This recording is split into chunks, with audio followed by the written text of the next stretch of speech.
You are the monster they created, the shadow they fear, and the necessary evil of the medieval world. Welcome to the grim, isolated, and surprisingly profitable life of an executioner. Level 1. The Carrion Cleaner. It begins quietly, almost invisible, and then it spreads. You are born into a world that already hates you. In the medieval era, the role of the executioner is often hereditary, a cursed bloodline passed from father to son. Or perhaps you are a desperate orphan, caught stealing bread, and given a terrifying choice. You can face the hangman's noose today, or you can become the hangman's servant tomorrow. You choose to survive, but you do not start with a gleaming sword or a position of dark authority. You start in the mud.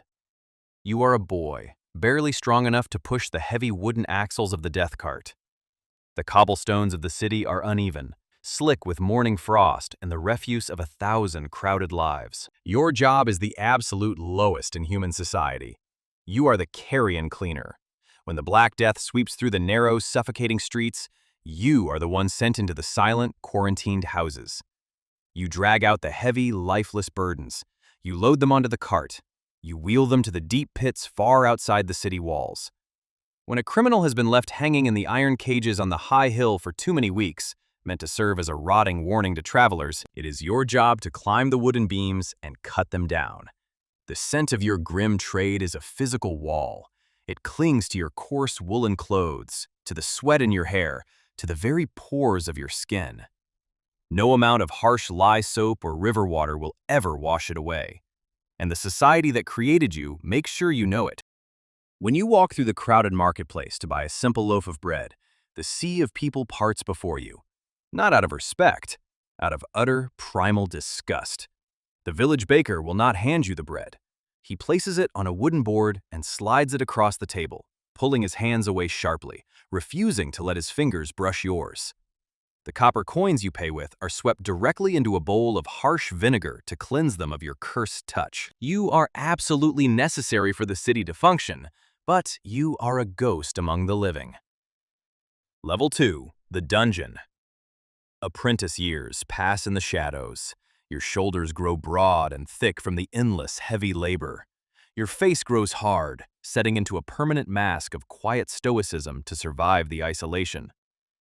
The city magistrates have watched you from afar. They notice your quiet obedience. They notice that you do not break under the grim reality of your daily tasks. You are pulled from the sunlit streets and sent deep beneath the earth. You walk down damp, spiraling stone stairs that seem to go down forever. The air grows freezing cold. The scent of the city above is entirely replaced by the sharp metallic tang of iron and the heavy, suffocating smell of wet stone. You are now an apprentice of the deep. You do not swing the axe. You are not given the terrible authority of the final strike. Not yet. You are the invisible, mechanical hand that keeps the terrifying machinery of medieval justice running smoothly. Your new world is lit entirely by sputtering, smoke-heavy torches. The flames cast long, dancing, monstrous shadows on the vaulted ceilings. The tools of the trade are laid out on long wooden tables before you. They are heavy, intricate, and deeply unnerving. They are prone to rusting from the constant dampness of the underground. Your daily routine becomes tedious, yet psychologically terrifying. You meticulously oil the iron screws. You replace the heavy leather straps on the wooden racks, ensuring the buckles hold firm. You sharpen the dull branding irons and ensure the coals in the iron brazier are burning at the exact right temperature, glowing a dull, angry orange. And then, you must sit in the dark corner of the room while the senior executioners perform the questioning. This is the legally sanctioned interrogation, the dark art used to extract confessions from spies, traitors, and thieves. This is the hardest test of your mind. You must learn to close your ears to the desperate sounds of the room. You must train your brain to look at a human being not as a person with a family and a soul, but merely as a mechanism that responds to applied pressure. The older men you serve work with a chilling, detached calmness. They discuss the freezing weather outside, the rising price of ale, the mundane gossip of the town square, all while slowly turning a heavy wooden wheel. You watch them closely. You learn the absolute, fundamental necessity of emotional detachment. If you feel pity, your mind will break under the weight of the dungeon. If you enjoy the spectacle, you will become a true monster, a danger to yourself and the state. You must find the gray, empty void in between. You must become completely hollow. Level 3. The Public Flogger. The suffocating darkness of the dungeon is finally traded for the blinding, terrifying light of the public square. You step out into the open air. You are given your very first public duty. A heavy, intricately braided leather whip is placed firmly into your scarred hands. A petty thief, a desperate man who stole a sack of grain from the wealthy merchant guild, is tied tightly to the wooden whipping post in the center of the muddy mark. Thousands of people have gathered to watch. The roar of the medieval crowd is deafening. It is a living, breathing, hungry beast. They have left their muddy fields, their sweltering shops, their miserable, back-breaking daily lives to witness an event. They want a show. You step up onto the elevated wooden platform. The magistrate, safely standing on a balcony above, reads the sentence aloud. 30 lashes. You raise your right arm. This level is not about raw, unthinking strength. It is about a terrifyingly precise calculation of human endurance. If you strike too softly, the crowd will turn their anger toward you. They will feel cheated. They will throw rotten vegetables, heavy stones, and eventually, the mob mentality will take over and they will riot, tearing down the platform. They demand a spectacle of justice. But if you strike too hard, if you put the full weight of your heavy shoulders into the leather, the shock to the prisoner's frail system could stop their heart. If a man sentenced only to a public whipping dies on your wooden post, you have committed murder in the strict eyes of the law. The punishment for a botched, fatal sentence is your own life on the block. You become a mathematician of force. You learn to read the tension in the braided leather, the resistance of the wind in the air, the physical threshold of the man tied before you. You swing. The leather cracks violently through the air. You must count loudly, forcing your voice over the screaming, chaotic noise of the mob. You learn to place the strikes perfectly, distributing the impact, keeping the man awake and aware, but ensuring he survives to see tomorrow. You realize a dark, unsettling truth as you look out over the vast sea of cheering, frantic faces. You are the one holding the terrible weapon, but they are the ones who desperately crave the violence. Level 4. The Hangman. Your dark mastery earns you a promotion to the High Hill. The massive wooden scaffold stands ominously over the main city gates, a stark black silhouette against the pale morning sky. You are now the master of the rope. You are no longer just inflicting temporary pain or leaving scars. You are actively taking life. But medieval hanging is not a simple, mindless act of pulling a wooden lever. It is a grim, unforgiving, high-stakes science. A knotted rope is a highly precise instrument of the state, and you must become its master. You must prepare the heavy hemp rope yourself. You boil it in massive iron pots to remove the unpredictable stretch of the natural fibers. You meticulously rub the fibers with tallow and hard soap so the heavy knot slides with frictionless, deadly speed. When the condemned is brought before you, you cannot just look at them. You must silently estimate their exact weight, their height, the density of their frame. This is the ultimate mathematics of gravity. If you calculate the rope to be too short, the sudden fall will not carry enough momentum.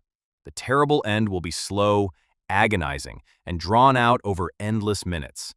The massive crowd, always watching, always judging your every move, will view this as a cruel failure of your skill.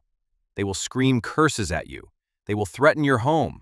If the drop is calculated too long, the sheer violent force of the sudden stop will cause catastrophic damage, creating a gruesome, horrific spectacle that will deeply traumatize the wealthy nobility watching from the safety of their distant balconies.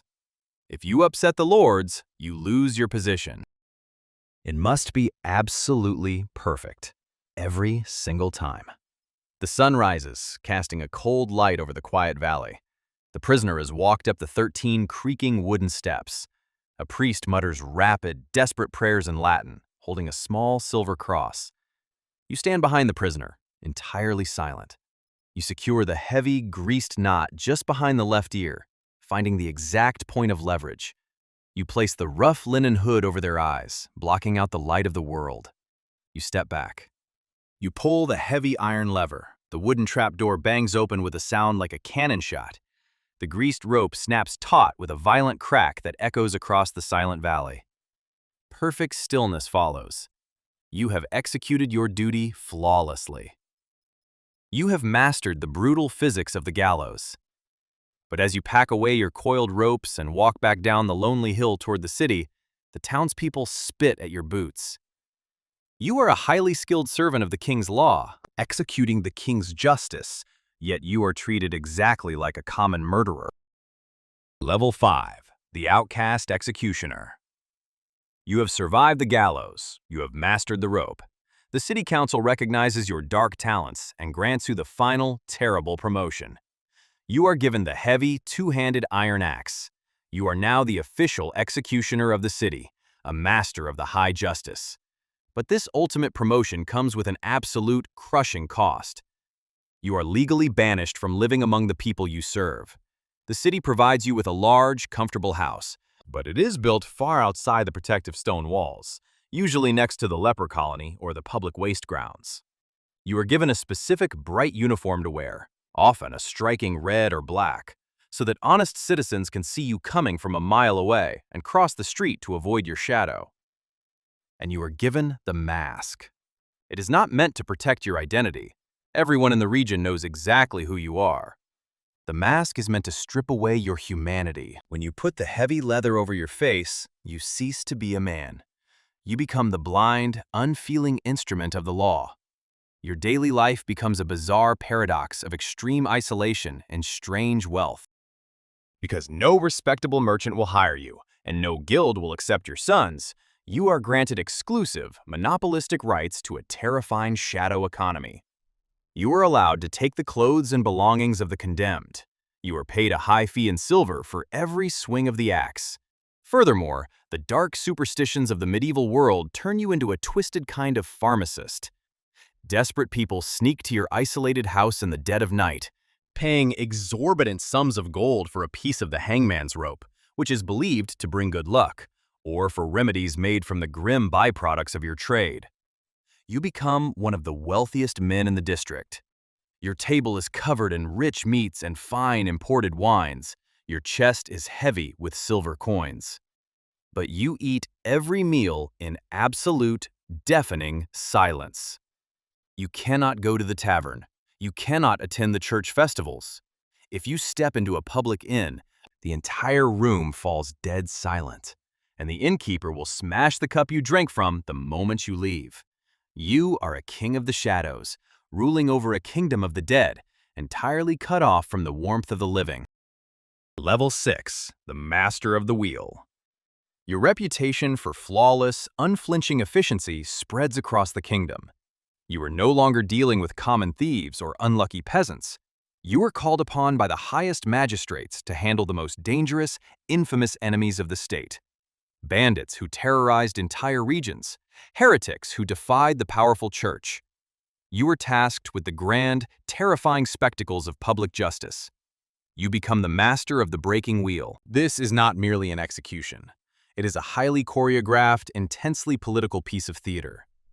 The state needs to send a message of absolute dominance, and you are the lead actor on their wooden stage. The pressure is incomprehensible.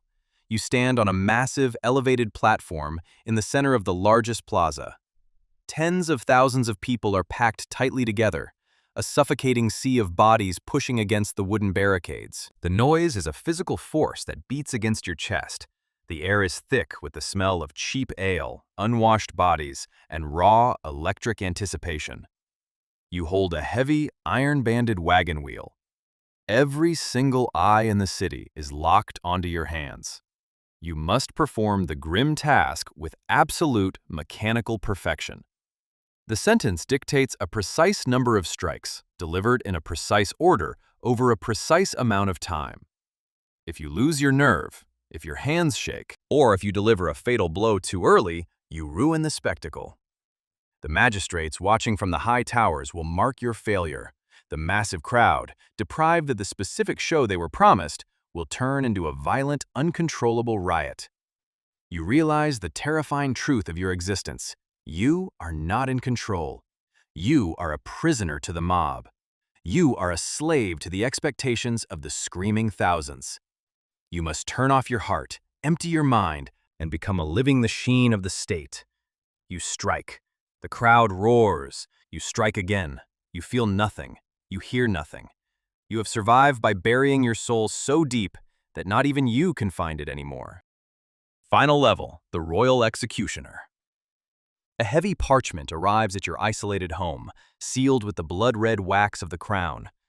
You are summoned to the capital. You have reached the absolute, undeniable pinnacle of your dark profession. You leave behind the muddy town squares, the rotting gallows, and the screaming, filthy mobs of the provinces. You are escorted into the high, sweeping courtyards of the royal keep. The atmosphere is entirely different. There is no chaos here. There is no wild, animalistic cheering. There is only a suffocating, terrifyingly polite silence. You are no longer executing commoners. You are dealing with fallen dukes, treasonous lords, and sometimes disgraced queens. These are people whose bloodlines are believed to be touched by the divine. Because of their high status, they are spared the indignity of the rope or the horror of the wheel. They are granted the privilege of the blade. You are handed the weapon of the Royal Executioner. It is a massive, two-handed broadsword. It is perfectly balanced, meticulously polished, and lacks a pointed tip, designed for one singular, devastating horizontal sweep. It is a beautiful, terrifying work of art, completely free of rust or imperfection. You stand on a scaffold draped in rich black velvet. The high nobility of the court stands in the courtyard below, dressed in fine silks and heavy furs, watching you with cold, calculating eyes. The condemned lord walks up the wooden steps. He does not weep. He does not struggle. He maintains his noble pride to the very last second. He approaches you quietly, his hands unbound, and slips a heavy gold coin into your palm.